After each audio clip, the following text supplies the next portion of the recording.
So hello everyone, this is Priyansh Gupta here. So do you want to know how WebSockets actually work?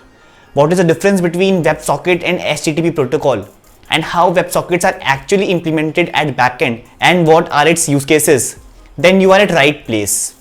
In this video, I will implement WebSockets in Django using Django channels and using Redis as a channel layer.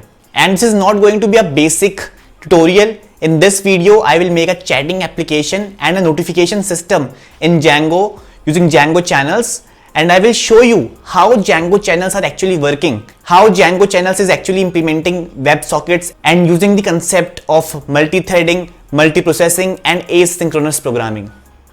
We will see why you need a ASDI server to implement WebSockets and why WSDI server is not capable to serve WebSockets. We will see all that stuff in this video. We will see how you can use ASDI server like UVCon or Daphne to serve Django channels and WebSockets.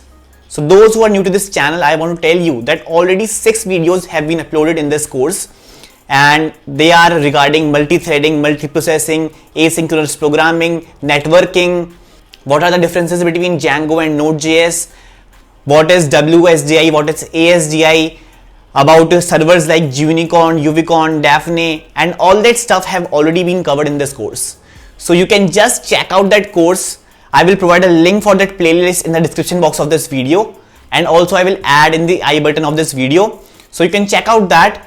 Just go through it and see the topics that I have covered. If you like that and want to know about that, then just go for that. I will also recommend that if you like the content of this playlist, then just bookmark this playlist so that you can access this playlist easily.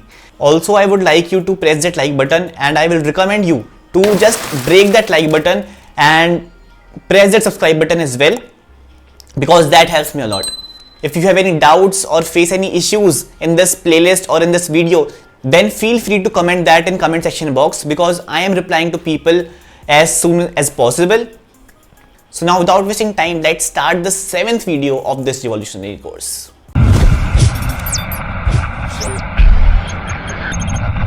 Now let's talk about these protocols, these different protocols that we talked about, and then after understanding about these protocols, we will directly jump into the implementation of WebSockets in Django using Django channels. Okay, so here we are. Now there's one question that may arise in your mind, like when should we actually switch to ASDI server? And this is something that we had already discussed, like when you want a bidirectional communication, that is possible only using WebSockets, because WSDI server can't support WebSockets, and to provide us HTTP 2.0 protocol along with HTTP 1.1. So earlier when we were making a request to the server here, we are using this protocol of HTTP 1.1, right? But once we have switched to ASDI server, then we can actually use HTTP 2.0 protocol when we are calling any HTTP URL here, because normally when you write any URL in your browser, it normally targets HTTP, but on that HTTP only we can use different kind of protocols, that is HTTP 1.1 or HTTP 2.0, but your server must allow that what protocol can be used for making a HTTP socket connection. So what is the difference between this HTTP 1.1 and HTTP 2.0? So I cannot explain you all the differences here, but just to give a brief, we can now assume that this HTTP 2.0 is basically used to reduce latency by enabling full request and response multiplexing, minimize protocol overhead via efficient compression of HTTP header fields, and add support for request prioritization and server push. So basically you can just assume right now that HTTP 2.0 is faster than this HTTP 1.1 protocol, and it is efficient in terms of performance and site loading. So you will get certain advantages if you are using this HTTP 2.0 protocol at application layer. But when you actually write any HTTP URL on your browser, then it depends on the server to which you are approaching, that it's using HTTP 2.0 or HTTP 1.1 protocol. It totally depends on the server to which you are approaching. Okay, now if you want to actually understand the difference between this HTTP 1.1 and HTTP 2.0, then here is a link. I will also add this link in the description box, so you can actually go there and see the difference if you really want to know that. because if currently if I try to approach to my server, you can see here the protocol is HTTP 1.1.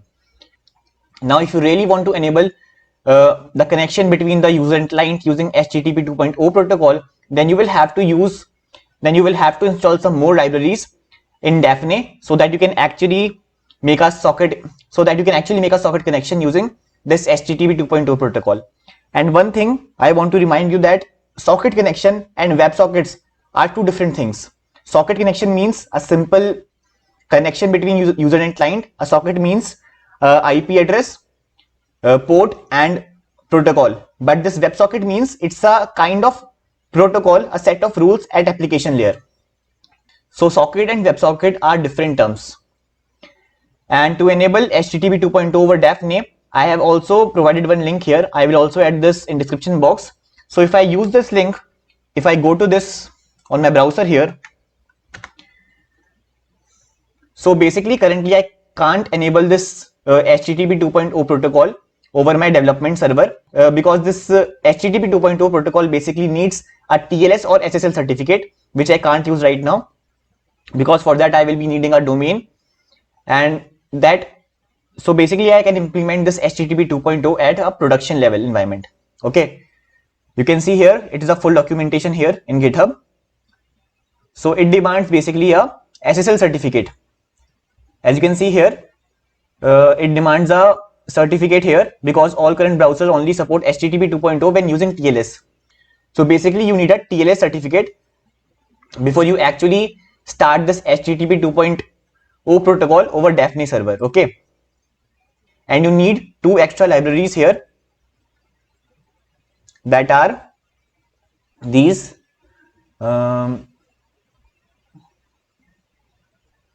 pip install twisted TLS and HTTP 2.0.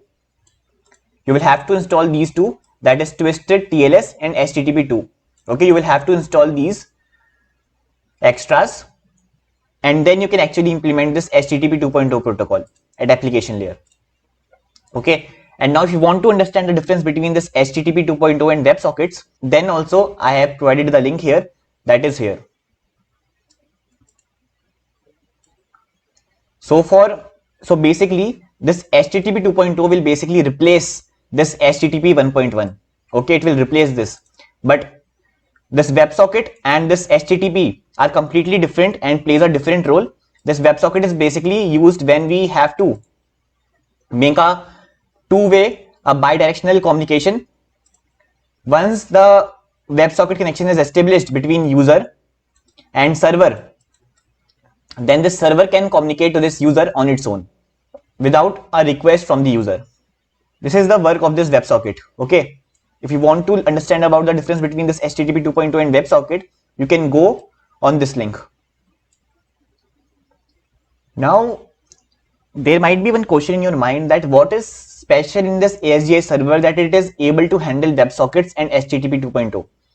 Okay, what is the limitation of WSGI that it can't handle this protocol, that is WebSocket and HTTP 2.0.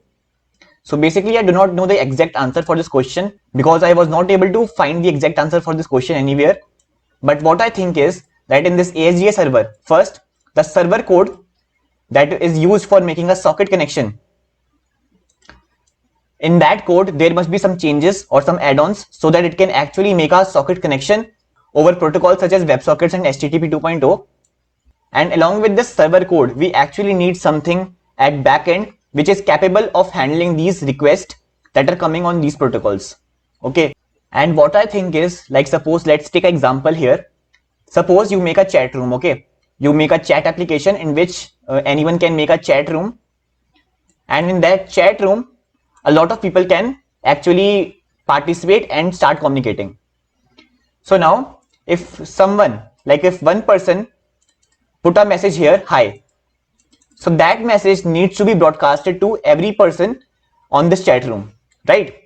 So there should be someone that is actually making a connection to these different people here. Okay, so for maintaining all these connections there should be something. So if we create multiple threads for making a connection with each of these person here on this chat room, then we will create a lot of threads, and such a large number of threads can actually cause a extra overhead and our server may crash due to large number of threads, right? So instead of creating a large number of threads for making a connection to all the persons on this chat room, what we can do is we can use a single thread, and on that single thread we can use coroutines to actually make a socket connection, to maintain a socket connection with all the people on this chat room, so that if anyone tries to communicate or put a message, then these coroutines can actually start working and forward that response to all the people here, right? So basically I'm talking about the socket connection, that the thread that makes a socket connection with all the people here. I'm not talking about internally. I'm talking about the server code that actually makes a socket connection between server and different users. Okay. So this message will come to this server, and the server will actually send the message to all the people on the chat room. Okay. So this is something that I think, but I'm not sure that this is right or not. I am only assuming this. So if you find a better answer for this question, you can share it with others in comment section box. Now, this is something that we have already discussed, like what is the work of ASGA server, what is the work of protocol type router, WebSocket handler. We will see later on when we will actually implement WebSockets in Django, and then what is the work of ASGA handler, what is the work of WSGA server, WSGA handler. Okay, that we have already covered. And then how to use WSGA for HTTP and ASGA for handling WebSockets at the same time. So earlier I mentioned about the architecture in which you have a web server here, and if you want to serve your normal views over HTTP protocol, then you can use a GUnicorn only or WSGA server, and to serve your code over WebSockets, then you can use something that is ASGA server here using Uvicorn or Daphne, and these both servers will connect to your common Django code application. So if you want to see how to implement this type of architecture, you can go to this link. I will also add this link in the description box. Okay. Now we will actually implement WebSockets, and we will actually make a chatting application in our Django project using WebSockets, and we will follow a documentation here. So I will be following this documentation, that is this one. I will provide you the link for this documentation in the description box, because this is a very good documentation here, and along with this documentation I will explain you every step that I will perform here side by side, so that you can understand everything what is happening. So now let's start with this. So I have opened my Django project here, right? And here this is the basic setup part. So basically it is creating a project here, and then inside this it is creating one more app. So let's create one more app here, so as to keep the WebSocket part completely separate. So for starting the new app, we will have to use the command Django admin start app, and let's name it chat app. Hit enter. So now our new app has been created here in our directory chat app. And now inside this, what we will do is we will add chat app inside our settings.py installed apps. So let's add that. Inside this we will add one more application, chat app, control save. And now we need one index view. Okay, we need one template here. For that we will add one template folder here, templates, and inside this we will create one folder of chat app, and inside this we will create one new file, index.html.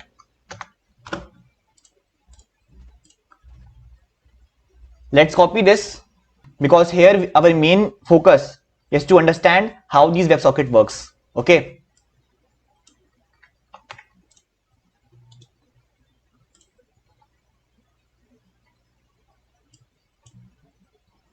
So let's see what is happening in this HTML file. So there will be one question here, like what chat room would you like to enter, and then we will pass one chat room name, and then after typing the chat room name, the chat room ID, when we hit the button submit, then it will direct us to this path name, that is chat room name. Okay, it will direct us to this new URL, that is chat room name. And now let's add one urls.py here, new file urls.py. okay, and let's press Control Save here, and here we have to create one view here. This is a simple view which is just rendering the template that we have created here. Here in views.py we will add this,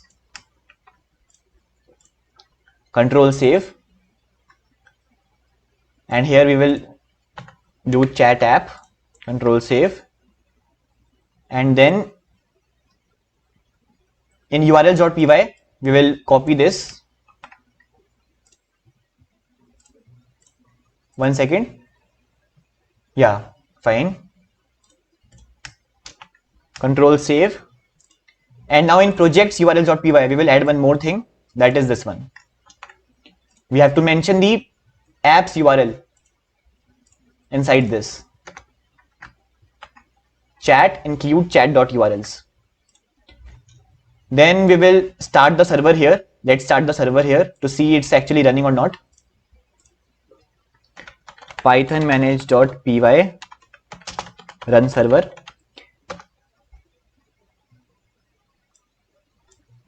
No module name chat. Okay, we have to use chat app here, right? Chat app. Control Save. Python manage.py run server. So now the server has started here, and currently we are using ASGI server. Okay. Now integrate the channels library. Now we have to use this channels library so that we can actually handle WebSockets here. If we go back to this architecture diagram that we discussed earlier, so if we go back to this architecture diagram that we discussed earlier, we have a protocol type router here which will actually identify with what protocol user is requesting for. So if it's a WebSockets, we will actually forward this to URL router here. Okay, and this protocol type router and URL router, these both are parts of channels library. Okay, that we had installed earlier, right? Now it will ask us to make a asgi.py file, but this is something that we had already done before only. So now we will have to add this thing in asgi.py file, but this is something that we had already done before only, because if we go to our asgi.py file, we had already done that, right? In our projects folder in asgi.py file, we have already included all the stuff here, right? Now if I go to this, now you can see that there is a note, Django 2.2 doesn't have inbuilt ASGI support, so we need to use channels fallback alternative. Like I told you earlier, we have two options here. One is get ASGI application and one is ASGI handler. So this ASGI handler was used till Django 2.2 version, but now since we are using this Django 3.1.7, so we can use directly this get ASGI application. Now we have to add one more app in our installed apps, that is channels, and we have already done this also, that is mentioning the ASGI application in our settings.py file. This is already done. Then let's move to the next page and let's open our browser tab here and let's actually visit the chat URL here. So if I go to chat here, you can see that we got one output, and you can see there's a what chat room would you like to enter, and hit enter. And currently if I open Process Explorer here, you can see that currently there are two threads only. Thread 1 for making a socket connection, which is actually listening on the port number that we have mentioned, and on the second thread on which we have an object of ASGI handler. And also on this thread we are actually running this protocol type router also. If I import threading here and let's print the thread ID here, threading dot get native ID, Control Save, and now if I refresh this page here, you can see the thread ID is 3152. If I open Process Explorer here, python.exe. You can see here that there are 3 threads right now. One is this, and this. And on this thread, we are currently running this index because this is a simple sync view. So we have a thread 1 here, thread 2. And now when the request comes to this thread 2, it has an event loop running because we are currently using ASGA server. And on this event loop, one coroutine will be registered for call function of ASGA handler. And then it will see that. And now for loading all the middlewares, it will create one new coroutine and create one new thread here in which all the synchronous middleware functions will be performed on this thread 3. And since we are using a synchronous view here, that is index, define index, so it will create one more coroutine here using sync to async, and this thread will wait for this thread 3 to actually perform this task here. That's why we got the thread ID of 3152, right? Now this is done. Now let's move to the next page. And inside this chat application, it is asking us to create one more template here, that is room.html file. Let's copy this thing, control and copy, and in templates folder, in chat app folder, we will create one more file, room.html, and let's paste here. And this is the main template in which we actually make a WebSocket connection. Now we will create one more view in views.py file of our chat app. Copy in views.py,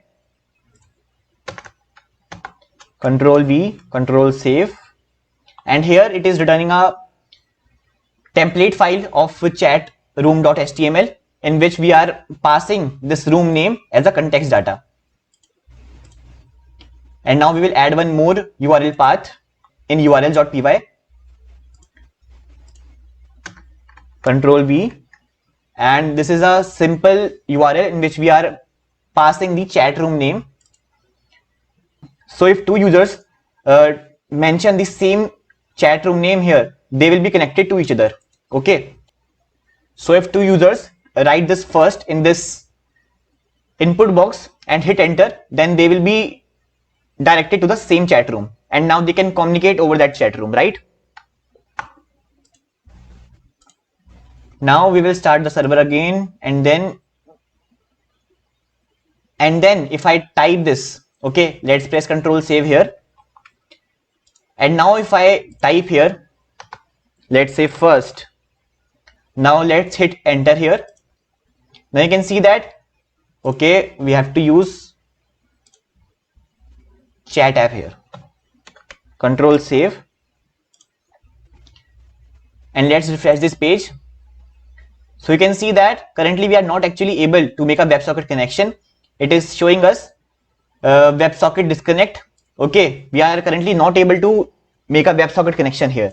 So we will have to add the WebSocket handling here so that we can actually make a WebSocket connection. And for that, we will have to add certain new things in this asg.py file, because currently we are only handling this HTTP protocol.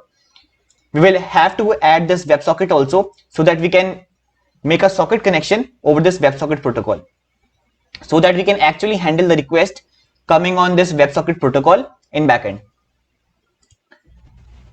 For this, we will have to add new things here, that is consumers.py file. Okay, let's add one more file here inside this chat application, consumers.py. And like we had views.py for handling the HTTP protocol, similarly for handling the WebSocket protocol, we have consumers.py. Okay, so in HTTP, we have views.py. Similarly, for handling the request coming on this WebSocket protocol, we have consumer.py. And what we will write in this consumer.py will actually perform all the logics on the incoming request and then give the response back, like we do in views.py for HTTP protocol.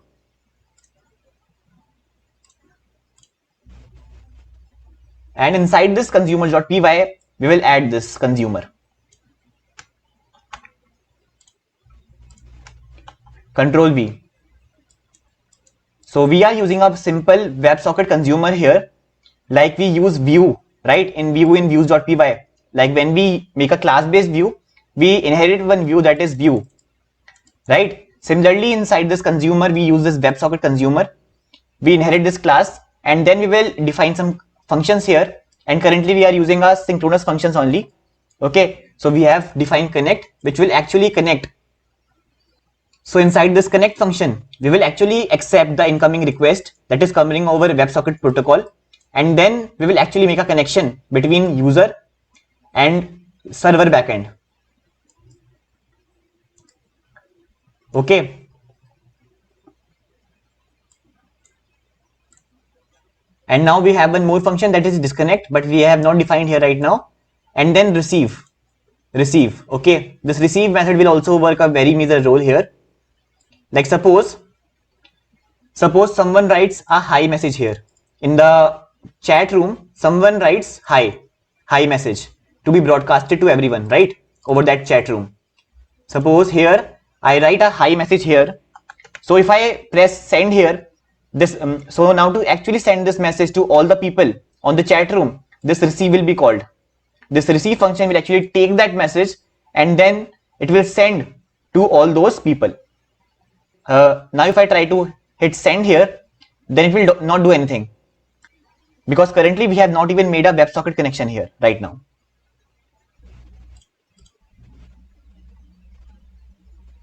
And now we will create one more file, that is routing.py file.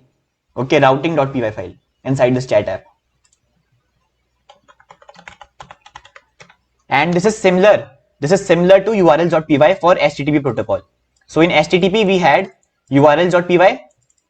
Similarly for WebSockets we have routing.py. Okay. And inside this routing.py we will define some URLs here using RE-path. You must be knowing about this RE-path if you are familiar with Django. Control save, and here also control save. And inside this asga.py file we will have to add this WebSocket to serve over WebSocket protocol also, so that this protocol type router can actually differentiate between this HTTP and WebSocket. And if it's a WebSocket, then it will forward the request to this WebSockets part, a complete parallel world. Now in asga.py file, let's uncomment this, and inside this we will import this WebSocket URL patterns here using from chat app dot routing import WebSocket URL patterns. Control save. And we are using this auth middleware stack so that we can actually use that authentication middleware of Django, so that we can actually populate that requests dot user field, so that we can actually populate this user attribute of the request object. When we will receive any request on this WebSocket, then also if you want to use this user attribute of requests, then to populate this user we will have to use this auth middleware stack, so that if you are using any login authentication in your chatting application, so if you want anyone that your user should be logged in before actually accessing the chatting application, then you will have to use this auth middleware stack here, so that you can actually identify which user is trying to communicate using request.user here. Because Django provides you this feature of request.user that you must have used in Django application in normal views, but if you want to use this request.user inside this consumers.py file or anywhere in WebSockets, then you can use this auth middleware stack here. Okay. Now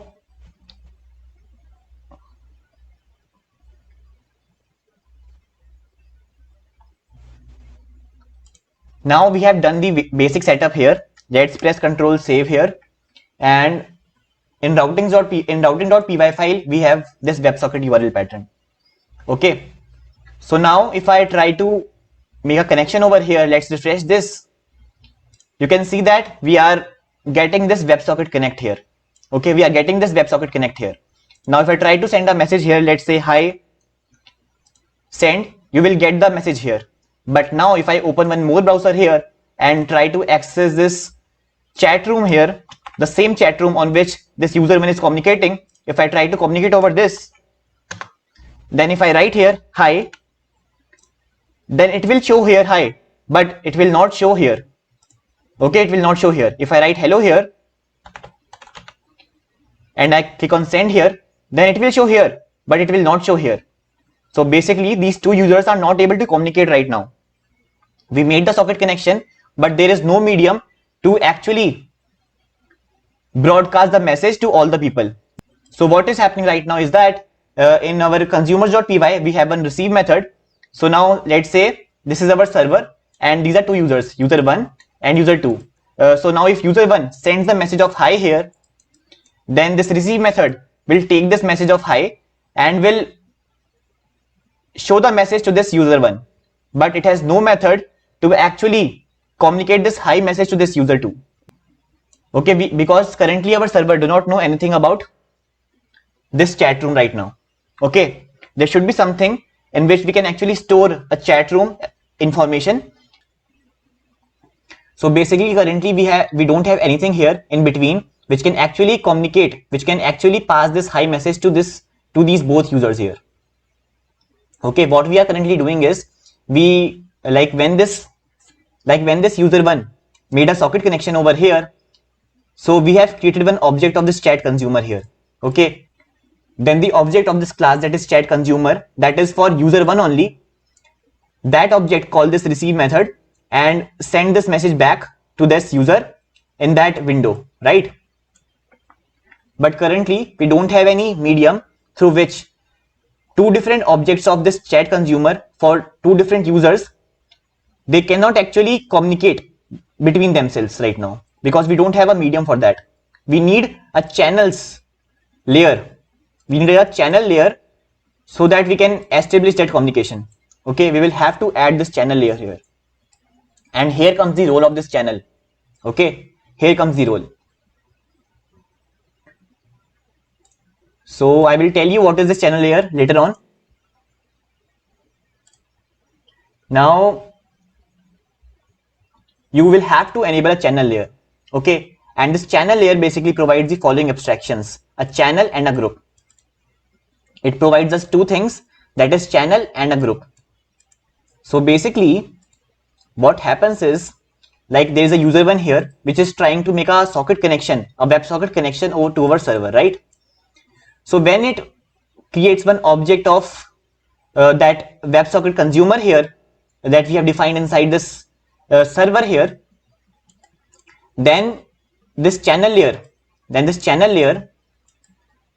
will allocate a channel name to that object that is corresponding to this user 1. Okay, suppose for this user 1 we created one object of consumer for this user 1, right? So for that specific object we will allocate one channel name. So now this channel layer will store that channel name. Okay, we'll store that channel name. And also as soon as we create one group, like when we wrote first in that group name, right, first, so before actually making a object of that consumer, we will have to create one group. So that group name was first, right? We are actually identifying these different groups using these names. So we created one group that is first, and now corresponding to this group we will create different channels. So we can associate different channels to this group here. So this is a group and we have different channels, let's say channel 1, channel 2, channel 3, and this channel 1, channel 2 are basically the objects of consumer for different users. Okay, so that they can actually communicate now. So this channel layer will actually store the information regarding these groups and its respective channels. Okay, so this is how it all works. Now you must be thinking that what we will use for actually storing all this data, like what this channel layer will actually use for storing all this information. So we can use Redis or RabbitMQ. Okay, but since I am on Windows operating system, I can't use Redis because Redis is not supported for Windows operating system. What we can do is we can use Ubuntu LTS app. So basically it's kind of a app that Ubuntu provides you so that you can actually use Ubuntu operating system over Windows operating system. Okay, it's kind of an app. But I tried with this, like I installed Redis on this Ubuntu and tried to start the server here, but I was not able to do that. So what I did was I used the online Redis service available. So what I will do, I will use the online Redis service available which is provided by Redis Labs, and for some extent it is free. So if I go to Redis Labs here, let's go to Redis Labs. Here you will have to make an account, and after doing a sign up here, you will have to log in here. I will log in with my credentials, and after logging in, you will get one endpoint here, and this endpoint is very important. Okay, this endpoint is basically very important, and you will have to also name the database name here. I have named it testing Redis DB, and now use memory is 2 MB here right now because I used it earlier. So basically this Redis Labs is using AWS behind, but let's not focus on that, and we will use this endpoint to actually communicate to this channel layer. And if you are using this online service, then you will need internet connection. If you don't want to use this Redis Labs, what you can do is you can use RabbitMQ. Okay, you can use RabbitMQ, and RabbitMQ supports Windows operating system as well. So I did that also using RabbitMQ. You can install this RabbitMQ service on your Windows operating system. You can search on internet how to install RabbitMQ on Windows operating system, and you will find that easily. Okay, so currently RabbitMQ service is also running on my system. If I go to localhost, so you can see that if I go to localhost 15672 port, you can see the RabbitMQ service is currently running on. But in this tutorial, I will not use this RabbitMQ. I will use this Redis Labs, that is online service available. Okay, so to enable the channels layer, what we can do is we will have to go to documentation here. So here it will ask you to install one more library here, that is Python, that is pip module channels Redis. So let's install one more library here. Control C.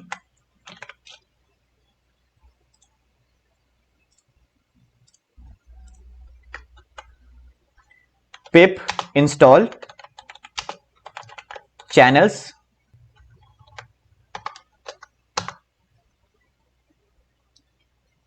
So now I have installed one pip module here, that is channels Redis. After that, it will ask us to add a channels layer inside our settings.py file. Okay, we'll add one channel layer. Control C, and in settings.py we will add that channels layer, and inside this it has configured the backend as channel redis.co.redis channel layer, and inside this it has put the host as this one 6379. So basically when you install Redis on your Linux platform, then it will start on this 6379 port by default, but currently we are not having this host here. So we will comment this and we will use the online service available.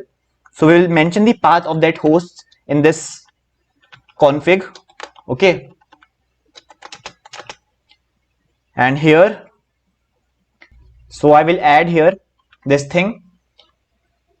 So here you will have to pass the default password of yours that you will get here inside this in starting here, before this one, before @ and after that @ you will use this Redis and you will mention this whole path, that is this one.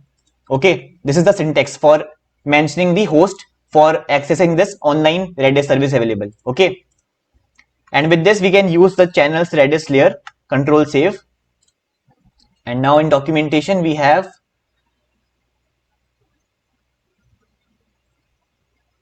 and now it has added some more thing here. So let's add this, let's copy this whole code here and control copy, and let's place this inside our consumers.py, control A, control V. So here let's see what is new here. So when we actually make a WebSocket connection here, what we will do is we will use this self.room group name and channel name to make a WebSocket connection, and then we will accept that. So here, since we are using this define connect here, we are using the sync view here. That's why we have used async to sync, okay, to actually run this function of channel layer.group add, because this is basically a async function and we are calling this async function inside this connect. Okay, so when someone tries to call this connect method here, then what will happen is, first we have a thread 1 here, then it will create one thread 2 and it will forward the request of WebSocket to this thread 2, and inside this thread 2, since we are running our event loop here, and for handling this define connect, it will create one more thread, and for also handling all the middleware functions, and the registering one coroutine will actually wait for this thread 3 on which this connect will perform the task. And inside this thread 3 we are actually calling one async view. Okay, it will use this async to sync here, and it will actually allocate the task to this thread 2 only, because on thread 2 we are having an event loop. So instead of creating one new thread, it will allocate the task to this thread 2. It will register one new coroutine here on this thread 2, and then it will call this function, and then this function will start executing on this thread 2. And basically on this thread 2 only we are having the object of this chat consumer. And this channel layer, what the function of this channel layer is that, like, it will add this group name if user has written something new, like it has written some group name which is not already present in the channels layer. So it will add that group name inside this channel layer that we are using Redis here. So it will add that group name. Let's say we have added first here, group name first, and inside that it will allocate a channel name to the specific object of this user. So that channel name will be created by this channels layer on its own. So it will allot that channel name to the object of this chat consumer respective to that user. Okay, so it will store here channel name, let's say it's a C1. So it will store C1 here corresponding to this first group. Now what we will do is we will actually print self.room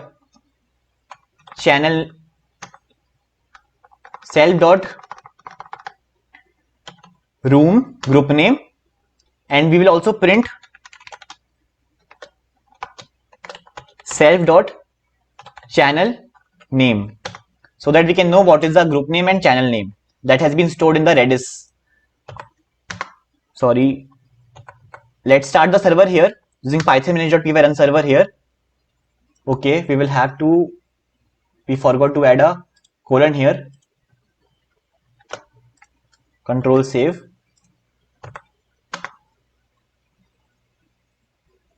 Okay,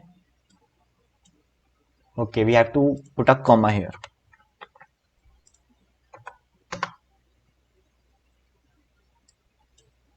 Okay, 2 colons here. Control save. And now if I try to refresh this page here, let's refresh this page, and currently you can see that currently on our python.exe we have 2 threads right now, this one and this one, thread 1 and thread 2. If I refresh this page here, you can see that WebSocket connection has been established here, and now you can see that we have added some more threads here, this one, 3 threads are added here as soon as we hit a refresh here. So there will be one thread which is actually communicating to the Redis layer that we have added here, because one thread will be there to actually communicate to this Redis that we have created here, and there will be some more threads for performing internal purposes, right? We will see that what thread is performing what by using threading.get native thread id. Okay, and let's add one more thing here in consumers.py file. In connect we will add, and you can see that the name for this Group name is chat first. So first is basically what we have added, what we put entered. So basically this channel layer has prefixed that name using chat, and this channel layer has allocated the channel name for that object, this one. This is the channel name. Okay, and now if I write here like what thread is being consumed by this function, let's print, and we have to import threading module also. Import threading, print threading dot get native id, control save. And now if I refresh this page here, you can see that the thread id is this one, 12376. Okay, 12376. And if I open this,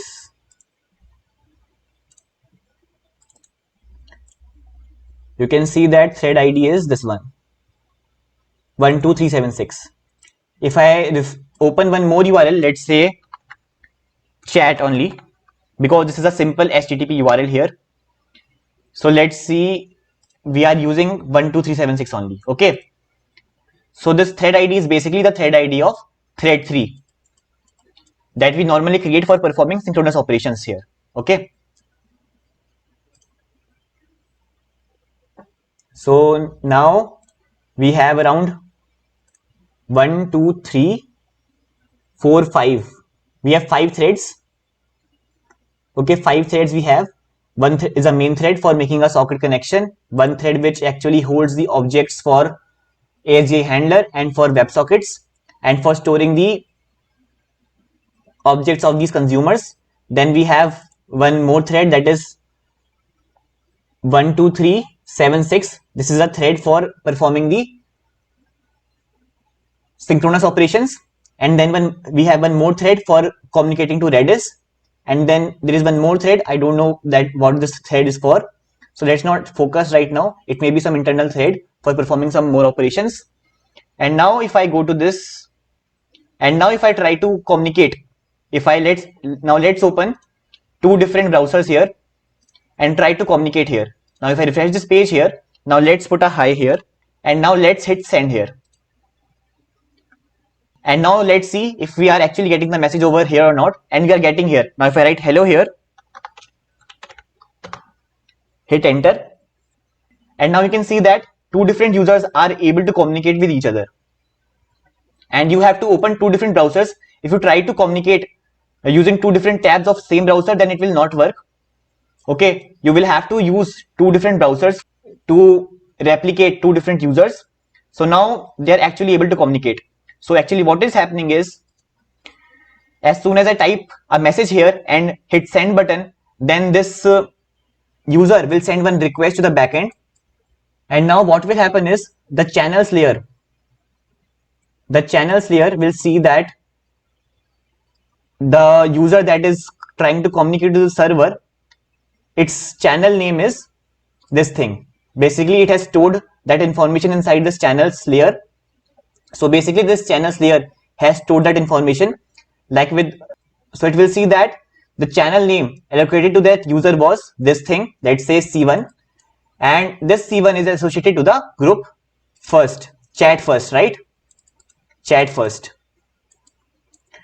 So now this channels layer will see that, it will see that all the channels name or all the users that are connected to this group name, it will broadcast that message to all the users that are associated to this group. Okay, and that is done by this method, that is this one. If I go to here, if I go to consumers.py, you can see there is one more function, that is this one, chat message. So what this will do is, it will receive message from room group. Okay, so what happens is, like this receive message is hit when one user sends one message, object for this object of the chat consumer that is respective to this user, it calls the function receive, and receive will actually put that message into the Redis corresponding to that group to which this object channel name is associated. Okay, so now it will send that message to this group, okay, to this group. And now this chat message this chat message, which will actually take that message from this group, forward that message to all the users that are on this same group. Okay, using self.send message. Okay, it will send the message to WebSocket. Now all the users that are connected to this group will be send this message that this user one sent to the server. And since we are using this define chat message here, right, we are using a synchronous views here, so all these functions will perform tasks on that thread 3 for performing all the synchronous operations. And this is only one thread, so all the tasks will be performed one by one. So now let's add here one more print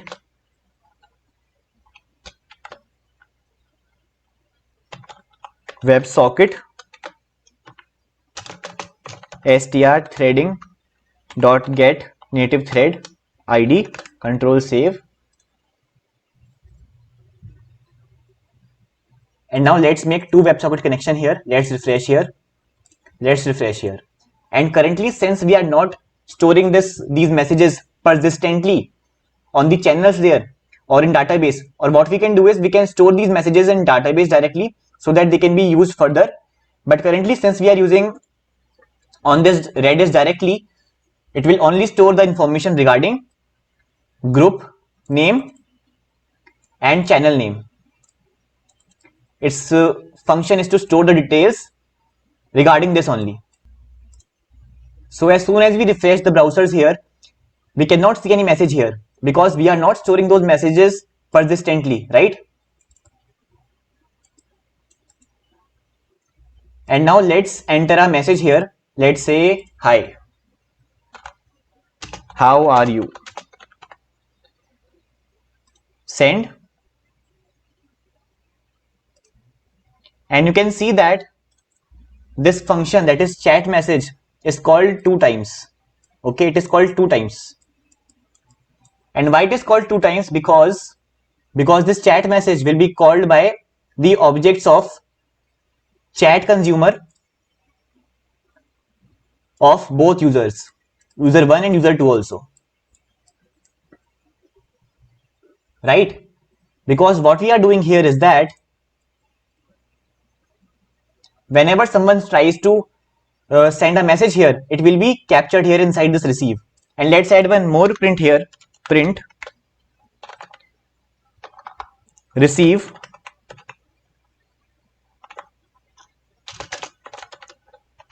threading dot get native id, control save. And now if I try to make a socket connection again here, all the messages will be vanished. And now again, hi, let's hit send here. So you can see that receive will be called only one time, but this chat message function will be called 2 times here. And why it is happening? Because as soon as someone tries to send a message here, so the object of chat consumer corresponding to that user 1, let's say user 1 is trying to send a message, so chat consumer object for this user 1 will call this receive method, and this receive method will receive message from WebSocket, and then it will call this self.room group name, and then it will call one function that is called as channel layer.group send. So it will send that message that is received here to this group, okay, to the group. It will send that message to this group using group send here, and then it will also mention the group name here using self.room group name. It will forward that message here, and then it will call one more function that is chat message. It will call one function that is chat message. So what this group will do, this group, now this group which has the information of all the channels name, right? Channel 1, channel 2. So currently we are only having these 2 channels names, channel 1 and channel 2, because currently we are having only 2 users. So it has the information for these different channels or different users. So what this group send will do, it will call both the objects of the users, the chat consumer objects of both the users, and call the chat message respective to each object. Okay, c1 dot chat message and c2 dot chat message. Okay, this is how it's all working. And you can notice one thing, that we are not actually storing this message over Redis. We are not storing this message information inside this Redis. We are actually passing this message to this group send method, and then group send method is actually calling the objects of all the users that it is connected to, all the channels names, and that channel name will have the information about these objects. So it will call those objects one by one and call the message that we have passed here, it will call this function for each object, and then this chat message will actually take that message from group and forward that message to each WebSocket connection on that group.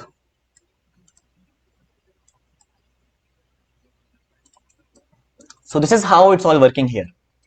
And since we are using synchronous functions here, so that will be allocated to this thread 3, that has a thread ID of 21424, and this thread 3 will perform this chat message function of each object one by one. Okay, now let's proceed further in our documentation. But currently we have successfully created the chat application in our Django project.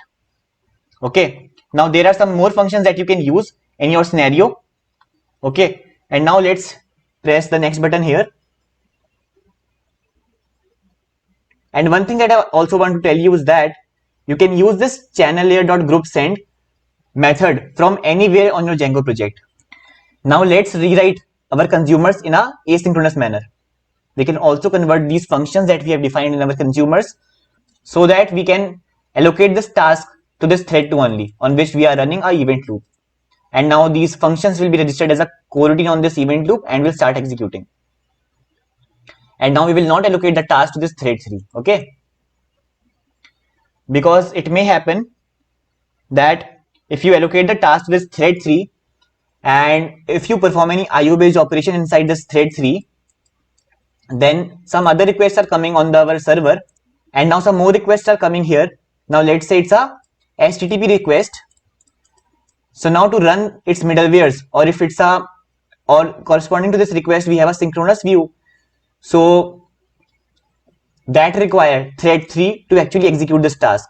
But now since our thread 3 is actually performing the IO based operation for this consumer, so this thread 3 will actually block the whole process. So now request 1 will actually have to wait for this thread 3 to complete its task, right?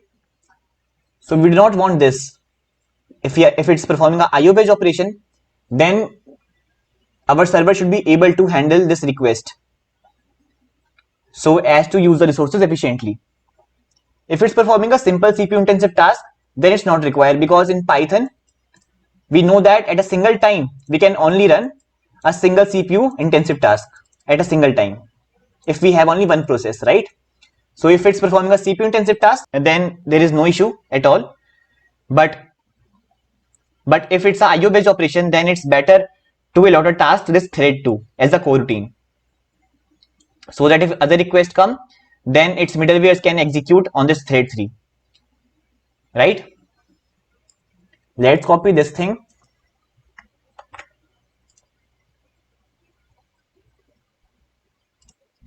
and let's comment this, because now we are converting this whole consumer into asynchronous. Control V, and let's press Control Save, and let's also put this thread ID also here, and also this one.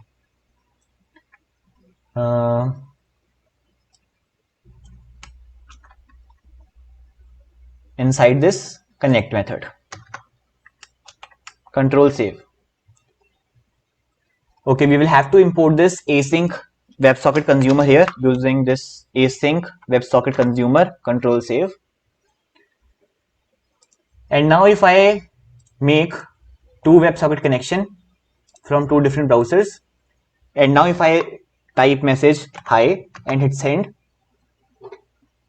then you can see that it is coming to both the users, and it is coming because, as we can see here, the thread ID is 14836, and it is actually the same thread ID on which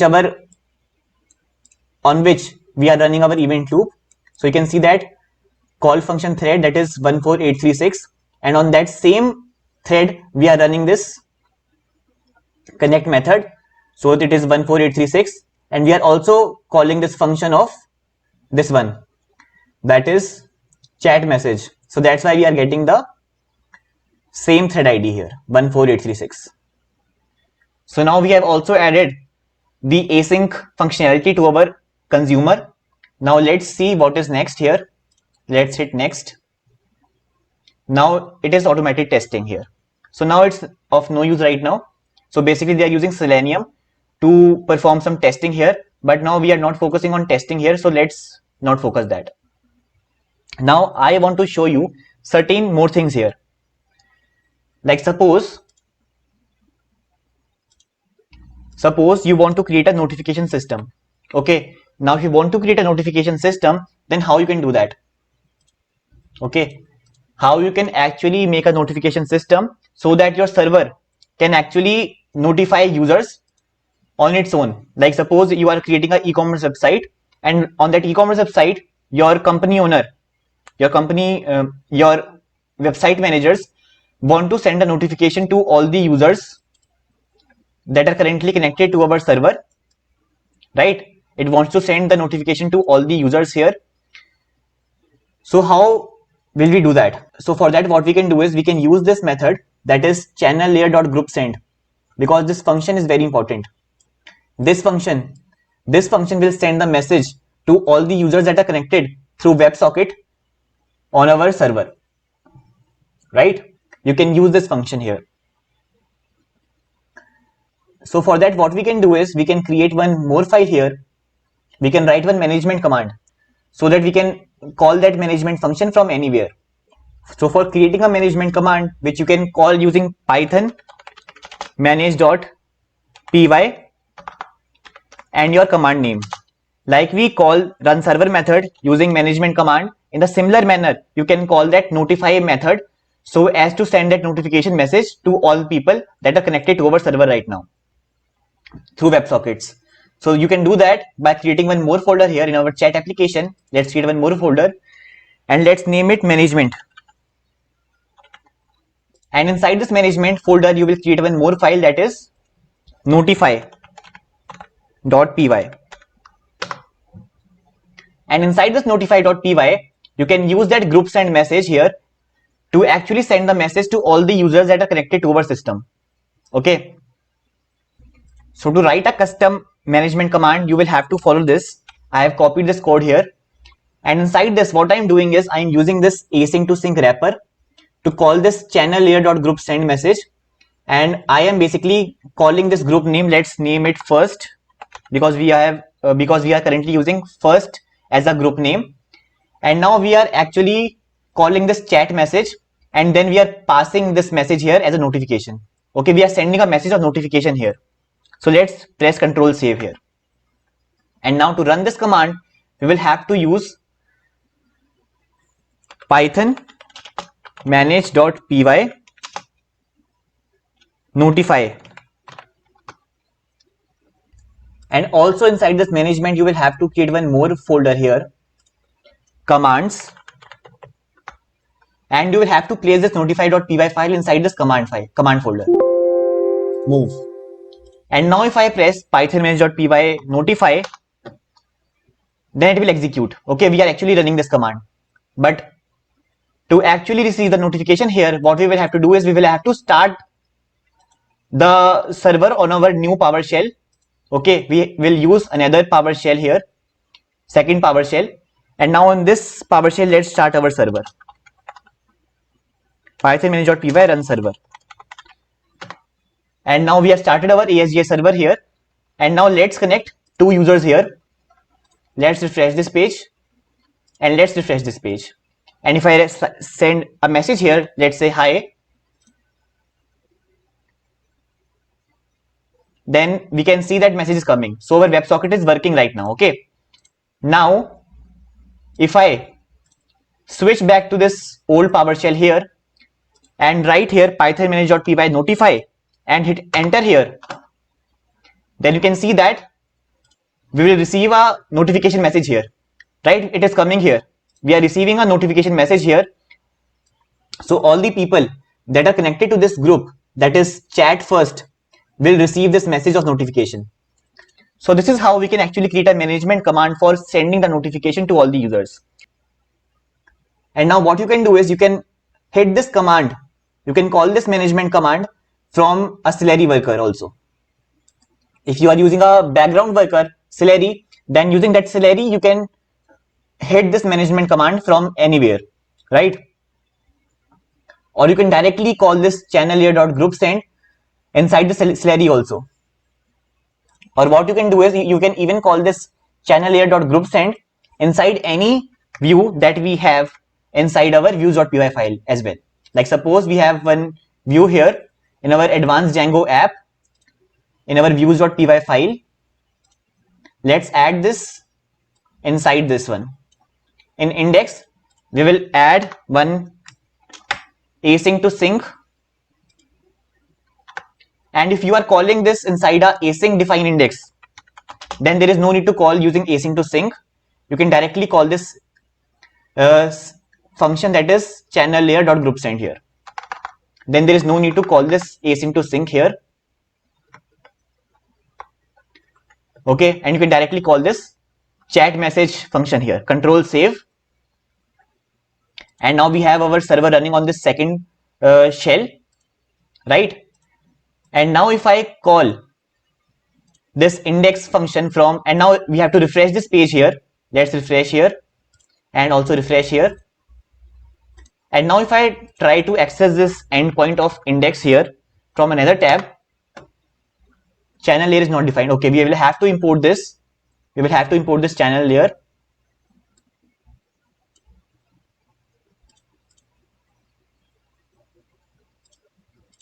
We will have to import this using from channels.layer. Let's add here, control save. And now if I refresh this page here, get channel layer. Okay, we will have to use this channel layer equals to get channel layer.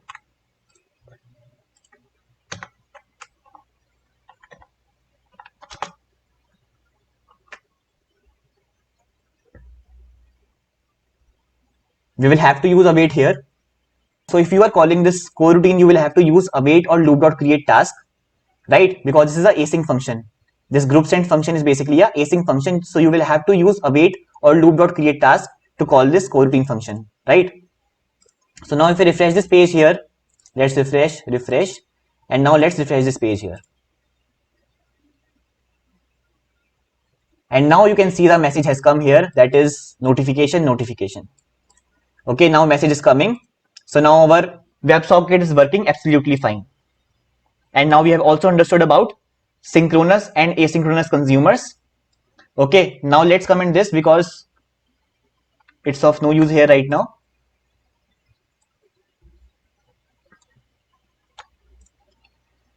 Let's switch back to simple synchronous view. And one question that may rise in your mind is that we had started our server from this shell, right? But we were actually creating one new process. From which we called this notify method, right? And then also we were able to send the message to all the channels, to all the users that are connected to our current group, right? Now, how was that possible? That was possible because we were using Redis here. And this Redis is not specific to this process one, right? On process one, we have actually started our server here, that is ASGA server. So this Redis is not limited to this process one only, right? This Redis is an online service that we are using, or if you have installed Redis on your system, so it will be allocated a different process, let's say a P2. And now you call this management command from this P3. And this P3 will can communicate to this Redis, and this Redis can communicate to P1. So this P3 will call the function, and it will call this Redis, which will store the information of groups and channels. So it will send the message to this Redis, and this Redis will call this P1 and send the message to all the users that are connected to that group. So that's why we were able to send a message from this different process. Okay. Now there is one more alternative to this Redis, and that is inline memory. Okay, if you want to use that, what you can do is, so basically there is one more alternative to this Redis, but that we can't use in a deployment environment, and I will show you why. So suppose in settings.py file, in channels layer, we will comment all this stuff here, and let's use channels layer dot in memory channel layer. And for this you will need nothing. Okay, it will use your RAM that is stored on your system. It will use this RAM, and on this RAM it will store all the information regarding groups and channels. Okay, and channels. So you need nothing here, no Redis, no RabbitMQ, nothing. It will work by its own. It will use your default RAM on your system, and on that RAM it will store all the information regarding groups and channels.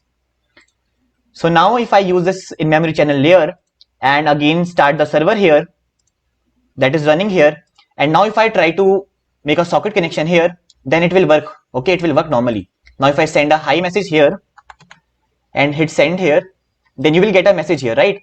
And if I press hello here, hit send, then you will get a message here, right? It's working fine. But now if I open a new PowerShell here and hit the command python manage.py notify, this will not work. We will not get a notification message here. Okay, we will not get the notification message here.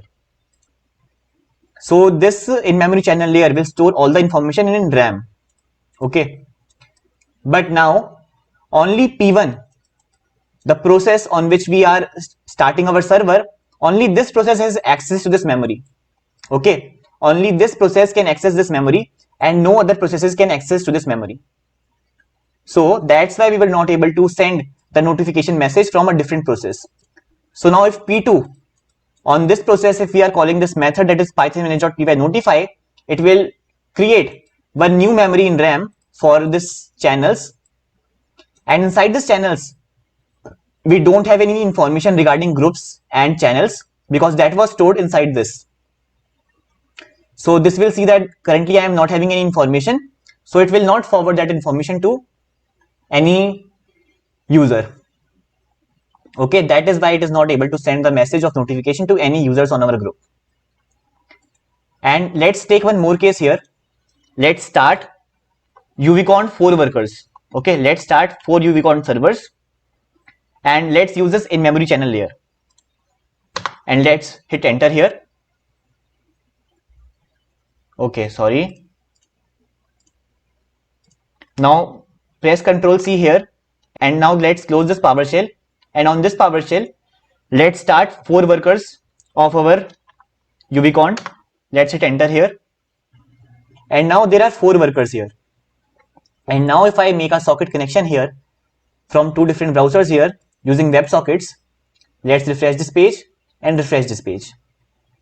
Okay, so this default UVCon that we have installed earlier doesn't support WebSocket connection, so we will have to install UVCon standard so we can support WebSocket protocol over that UVCon. So to install that, we will use this command, that is pip install UVCon standard, and first we will uninstall UVCon. Okay, the earlier existing UVCon, we will uninstall that, and then after uninstalling UVCon, we will actually install the standard UVCon.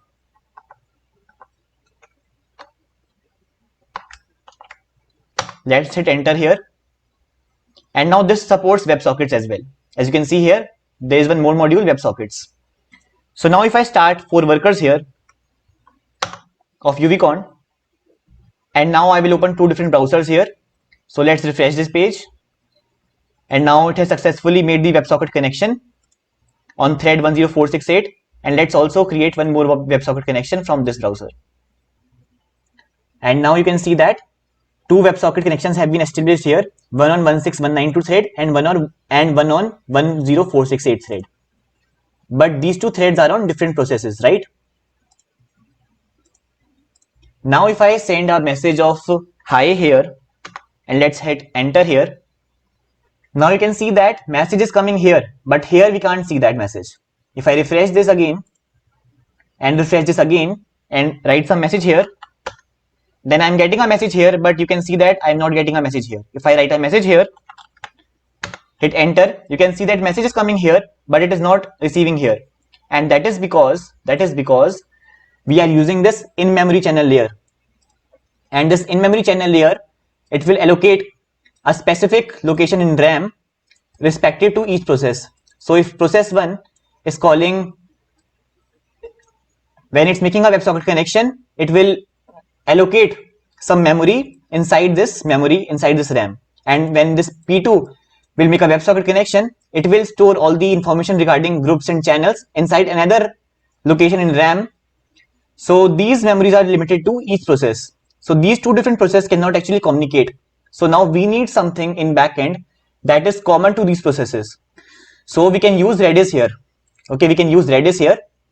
So if I comment this and let's uncomment this, control save, and let's again start our workers of UVCon.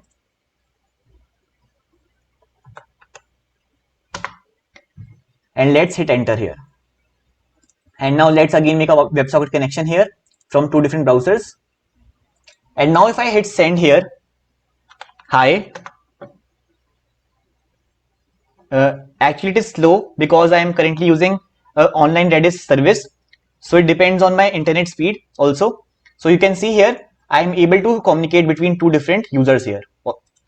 Even if we are using two different browsers, even if we are using two different processes here, right? Again, hello, send, and now you will see that on both browsers we will receive that message, hello. And now you can see that we are actually sending, like as soon as I hit one command here, how are you, and press send here, then it will call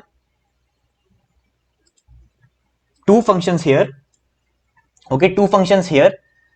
Okay, and inside our consumers, it will call this chat message on two different threads, one on 20876 and one on 17860, because these two threads are on different process. If I go to Process Explorer here and open python.exe, you can see here 20876 is not here, 17860 it's not there. If I open another worker here, you can see here, okay, it is not here. Let's open another worker here, and you can see here the thread is there, 17860 is there, and on this process we don't have this 20876, right? So this must be on this worker, and you can see here there is a thread ID of 20876. Okay, so this is how it all works. That's it for this video. I hope you have liked this video, and if you did, then press that like button and press that subscribe button, and also press that notification bell icon so that we can stay connected. And this video was the last video of this course, because I had planned 7 videos for this course and this was the 7th video. So now this course has been ended, but those who are new to this channel or not have watched those previous videos of this course, then I will recommend you to go through that course, because in that course I have covered everything about ASGA server, WSGA servers, multiprocessing, multi-threading, async programming, computer architecture, everything about what is required to be known to a backend programmer. And if you want to make a career in this computer programming, then this course is very important for you, and this will surely help you to take your skills to the next level. So let's end this course. Thank you for watching this course and this video, and a very big thanks to those who support this channel. So stay tuned, stay connected, and feel free to connect with me on any social media like Instagram, Discord, Telegram. You can post your queries anytime there. I will try to solve them as soon as possible. So see you in next video.